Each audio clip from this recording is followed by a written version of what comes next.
Now coming to step 4। तो इस journey में सबसे इंपॉर्टेंट और कर लीजिए तो सबसे कॉस्टली स्टेप जो है वो है फ्लाइंग का। फ्लाइंग कितनी करनी है और कहाँ से करनी है? तो बहुत सारे फ्लाइंग स्कूल्स इंडिया में भी हैं और जो थोड़ा कम पैसा और जल्दी करना चाहते हैं वो विदेश चले जाते हैं। तो आपको 200 घंटे मिनिमम बेसिक रिक्वायरमेंट है फॉर CPL A एरोप्लेन के लिए एंड 150 घंटे फॉर CPL H। अगर आपको हेलीकॉप्टर से CPL लेना है तो आपको 150 आवर्स चाहिए। अब ये 200 घंटे और 150 घंटे में अब ये 200 घंटे और 150 घंटे के अलावे आपको सिम ट्रेनिंग करनी पड़ती है। लगभग 20 घंटे आपको सिम ट्रेनिंग एरोप्लेन के लिए करना है और 10 से 12 घंटे सिम ट्रेनिंग DGCA का रिक्वायरमेंट है हेलीकॉप्टर्स के लिए। अब ये 200-150 घंटे का जो रिक्वायरमेंट है वो single engine plus multi engine aircraft का कॉम्बिनेशन होता है। सिंगल इंजन का ट्रेनिंग कॉस्ट थोड़ा कम होता है, मल्टी इंजन थोड़ा एक्सपेंसिव है।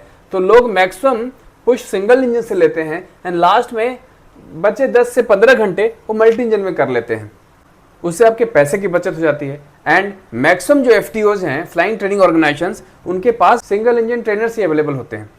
एंड फ्लाइंग सिलेबस कंप्लीट करने के लिए लगभग आपको 3 से 6 महीने का टाइम लग जाता है।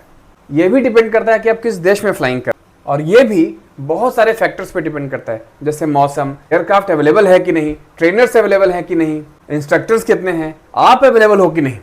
अब जैसा कि मैंने बताया कि ये स्टेप बहुत कॉस्टली है। आपको फ्लाइंग की ट्रेनिंग करने में लगभग इंडिया में 40 से 45 लाख रुपए का कॉस्ट आता है।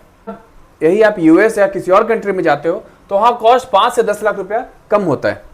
बट ये फाइनल कॉस्ट नहीं है। फाइनल कॉस्ट मैं स्टेप 5 के बाद बताऊंगा। स्टेप 5 की ओर चलते हैं। स्टेप 5 है CPL एप्लीकेशन।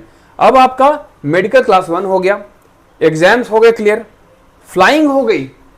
इन तीनों के बाद आपको इंग्लिश लैंग्वेज प्रोफिशिएंसी का एग्जाम क्लियर करना होता है। इसके भी 3 लेवल्स होते हैं एंड तीनों की डिफरेंट वैलिडिटी होती है। एक होता है लेवल 4, उसकी वैलिडिटी है 2 साल, लेवल 5 उसकी वैलिडिटी है 6 years and level 6 is life time valid.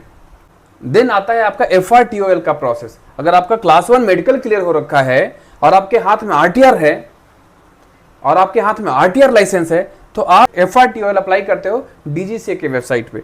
उसके बाद इन सारे डॉक्यूमेंट्स प्लस कुछ नेसेसरी डॉक्यूमेंट्स के साथ आपको एप्लीकेशन सबमिट करना पड़ता है और फिर आपको ग्रांट होता है CPL, जिसमें DGCA का प्रोसेसिंग टाइम लगभग 2 से 3 महीने का होता है।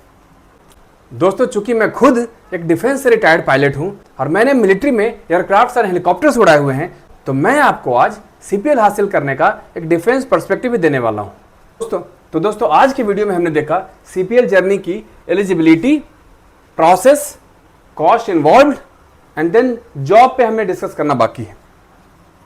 इससे पहले हमें जॉब प्रोस्पेक्ट्स देखें। एक चीज मैं बता दूं, DGCA के एग्जाम्स लिखने से पहले आपको कंप्यूटर नंबर लेना होता है, क्योंकि बिना कंप्यूटर नंबर के आप DGCA के एग्जाम्स के लिए अप्लाई नहीं कर पाएंगे। अब कंप्यूटर नंबर लेने के लिए क्या करना होता है, उसके लिए आपको 10th का, 12th का मार्कशीट, CBSE और स्टेट बोर्ड से मार्कशीट का वेरिफिकेशन और कुछ जरूरी कागजात जैसे आधार कार्ड, बर्थ सर्टिफिकेट वगैरह जमा करने होते हैं। उसके बाद आपको 1-2 महीने में DGCA कंप्यूटर नंबर इशू कर देता है। उसके बाद आप DGCA के एग्जाम्स लिखने के लिए एलिजिबल हो जाते हैं।